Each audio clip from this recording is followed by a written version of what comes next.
Hey everybody, Scott Luton with Supply Chain now, back with you here at Gartner Supply Chain Symposium down in Orlando, Florida, meeting with the movers and shakers, folks making it happen out in the industry. And I'm delighted to be talking with David D'Annunzio, Global Vice President and Vertical Leader for Automotive at DP World. David, how you doing? Great, Scott. How are you? Wonderful. Great to see you here. I'll tell you, what a timely time to leave the office, leave the organization, get out, meet your peers out in supply chain, and look for new solutions for a really challenging time. Am I right? Correct. So I want to ask you, we've had, I don't know, it feels like 57 conversations, interviews here today. Folks chock full of takeaways from what they're hearing here at Gardner.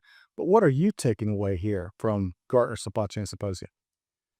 I attend a lot of conferences. Many of them are automotive in nature because that's the work that I do for DP World. I think what's interesting about Gardner, number one, the size. This is a large conference. Number two, it has a lot of BCOs, beneficial cargo owners, as we call them here. And number three, there's a lot of unrest in the supply chain today. But if you think about the supply chain, there's always a problem. It could be the Panama Canal, it could be the Red Sea, it could be COVID. There's always something coming, and people are really getting sensitized to that. And they're spending a lot of time learning from each other across industries on how they can manage not only the current changes, but the changes that are likely to keep happening going forward. Well said. You're a quick study on things. I can appreciate that. And we signed up for this. I used to be in the industry. Now I get a chance to kind of amplify stories, from around the world. And to your point, disruption is inherent. It's trade disruption one time. Going back to infrastructure challenges, whatever it is, disruption is constant. The great things, I think, one of the pieces of good news here is the solutions are continued to innovate, and we can solve and address these disruptions in different ways. And that's exciting to me. I want to ask you, for some of our listeners out there that may be new to David D'Annunzio, tell us about yourself and tell us, for the three folks out there that don't know DP World, tell us about the organization too. Sure, I'm happy to do that. So, as he said, my name is Dave D'Annunzio. I'm the automotive leader for DP World. I have been in and out of logistics for most of my career. I have a logistics degree from way back when they were not common. And I started my career working for General Motors in the automotive industry. And so most of my logistics work has been done within automotive, which is why I'm in the role that I'm in.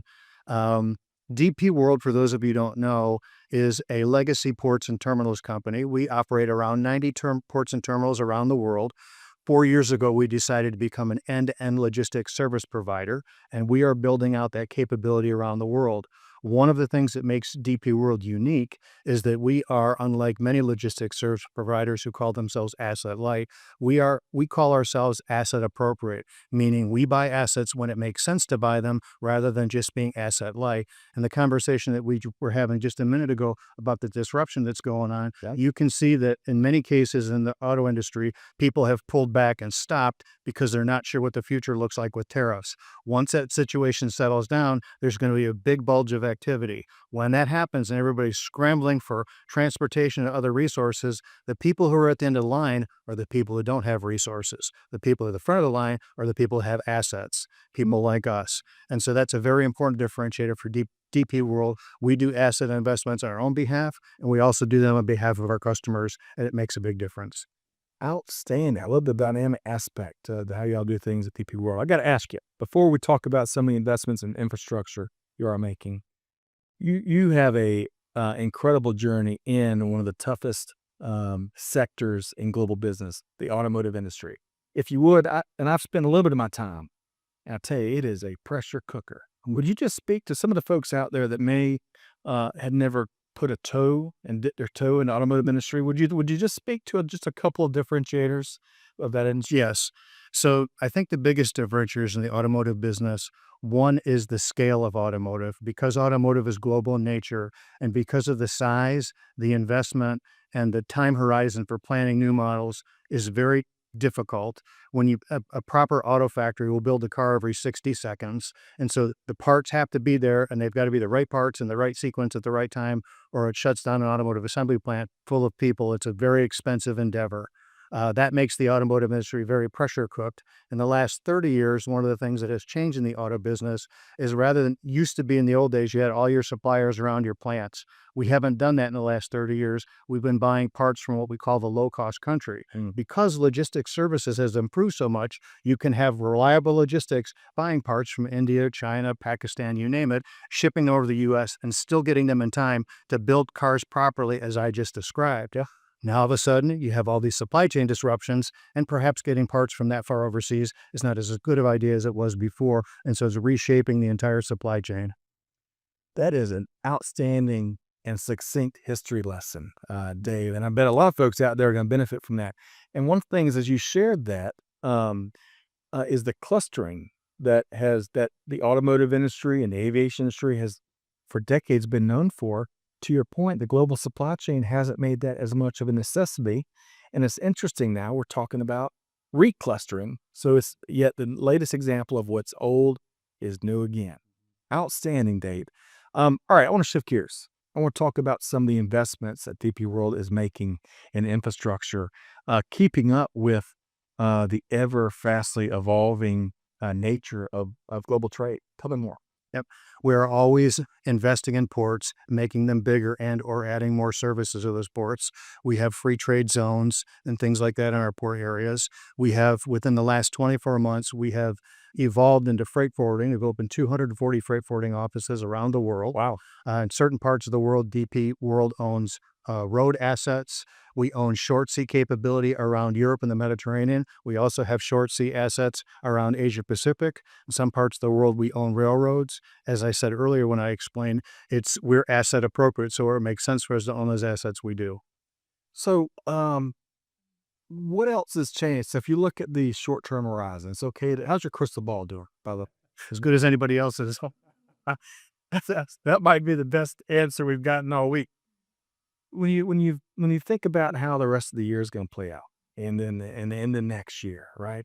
What other investments? What other disruption are y'all planning for that may you need to pull a lever on the dynamic aspect of y'all's business model? What comes to mind?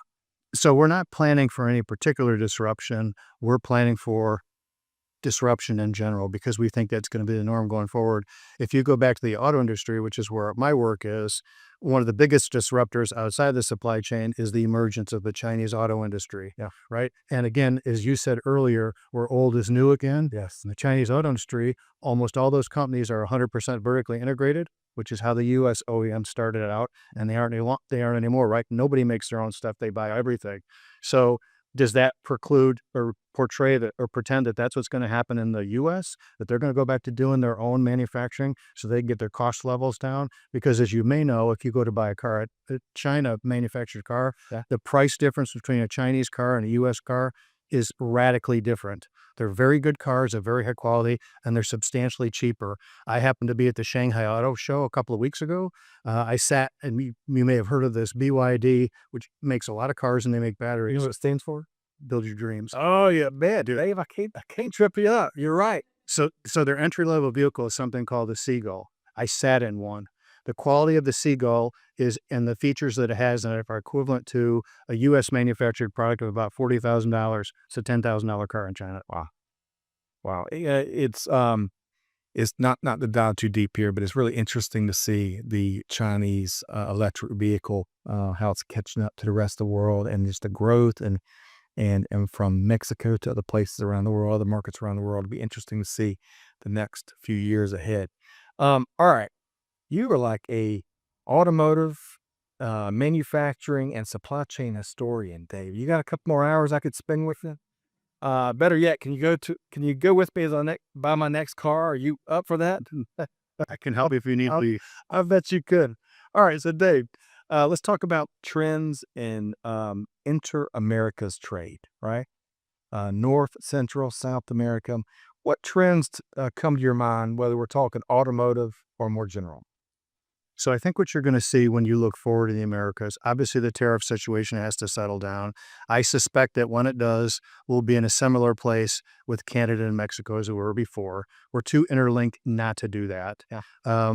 Questions that we are looking for in the future Will manufacturing come back to the U.S.? Yes or no? I think the answer is yes. I don't know how much.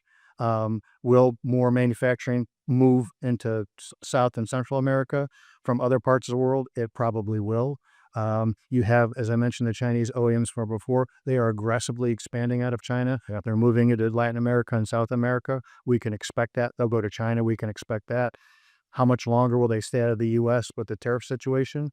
Don't know. I live in South Texas in San Antonio. You'll see Chinese cars on the road in San Antonio occasionally because they drive over from Mexico. Can't buy them here, but they can buy them in Mexico, right? So it's really just a matter of time before all that sorts itself out. If I had a crystal ball, one prediction that I would make is when China decided that they wanted to allow people to build cars years ago, 50 years ago, if you wanted to come over as General Motors and build, the Chinese government said, you can't do that unless you partner up with a Chinese company so that they can learn from you. And all the OEMs in the US and in Western Europe went and did that. Yes. The Chinese learned from everybody very effectively, and now they've leapfrogged ahead. What I suspect is a reasonable outcome is you see the reverse again, where when we get tired of tariffs, somebody says, the Chinese, you can build cars in the U.S., but you need a U.S. partner so they can learn from you. Oh, okay. Who knows? The White House may be giving you a call for a helpful trade policy. We'll see.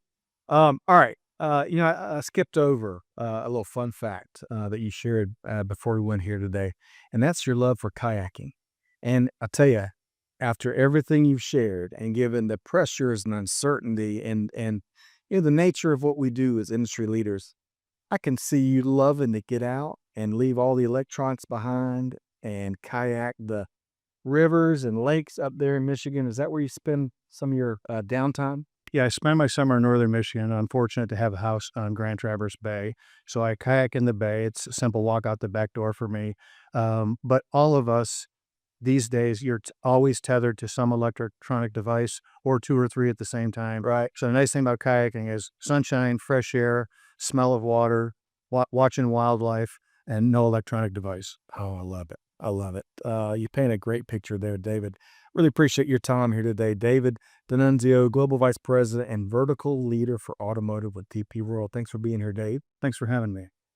Folks, hopefully you've enjoyed this conversation. Man, conversation, part history lesson, part projection. What a great conversation with Dave.